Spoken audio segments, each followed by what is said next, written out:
a true underdog story. The Vegas Golden Knights have made the Stanley Cup Finals. Hello everyone, my name is Quincy Bell, and this channel is going to be called Quincy Bell Sports. And this channel actually existed a while ago, but it got deleted for some reason. So if you guys already know my channel, this is kind of going to be the rebirth. But if you are new, this is my first video. Not really my first video since I did have another channel before this, but go subscribe, help this channel regrow to where it once was. I'm pretty much just going to be doing videos like this, sports recaps, all that stuff, just predictions. That's pretty much what this channel is going to be about.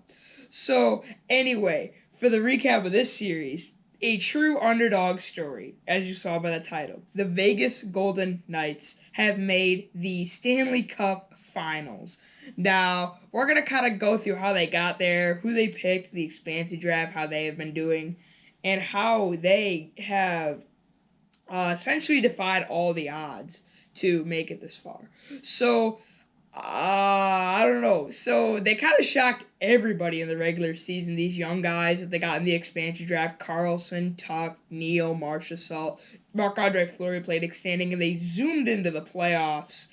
Actually with the first seed, but they were taking on a very good team in the Kings, and they made the Kings look silly. They essentially whooped them up and down the ice for 4 games and got away with a sweep.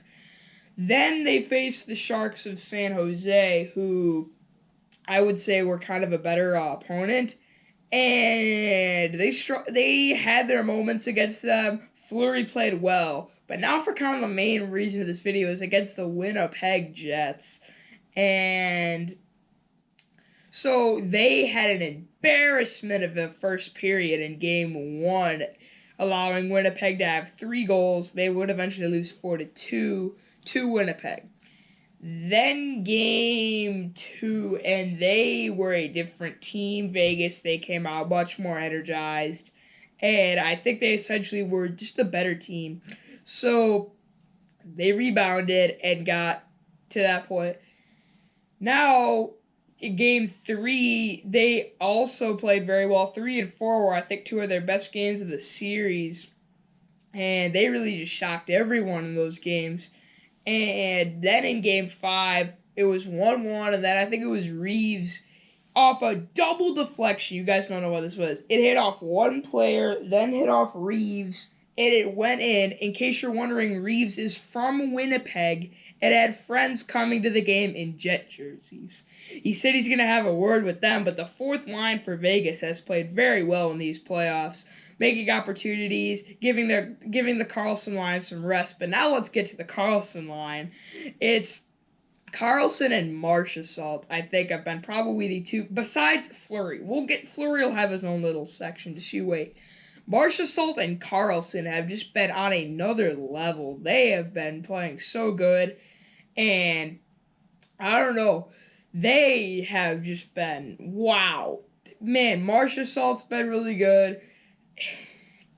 I mean, Marchessault, I think, had 2 goals in one of the games, and he's just been so good. And the same can be said about Carlson, making plays behind the net, great on defense, always trying to get on those odd man rushes and trying to score goals.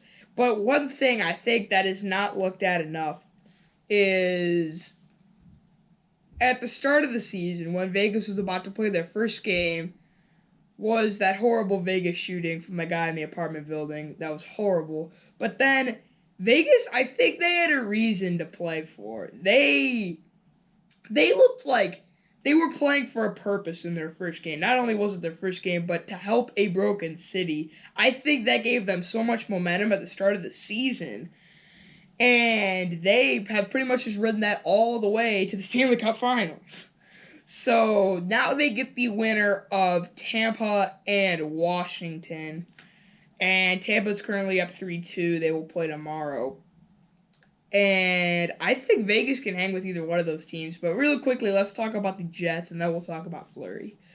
The Jets, I don't know. I think that they had been a little fatigued. I know that sounds like a lame excuse, but think about this for a minute. Every single playoff game they had was day playing, day off, day playing, day off. There was only one time where they had 2 days of rest, and that was between Game 6 and 7 against Nashville.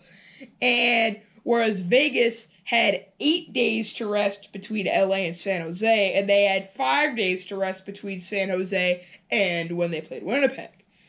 And I don't know. I think one of the main players for the Jets, too, Dustin Byfuglien, he had played, I think, some of the most minutes for Winnipeg. He looked gassed, although he was trying to make opportunities. Winnipeg did play their part. Hellebuck played extremely well. But then again, they weren't good enough. And now to Marc-Andre Fleury. So the Pittsburgh Penguins had 2 goalies that they could really go with, Fleury or Murray. And Fleury was in the expansion draft. Obviously, Vegas took him as their goalie. He has played outstanding these playoffs, outstanding the entire season.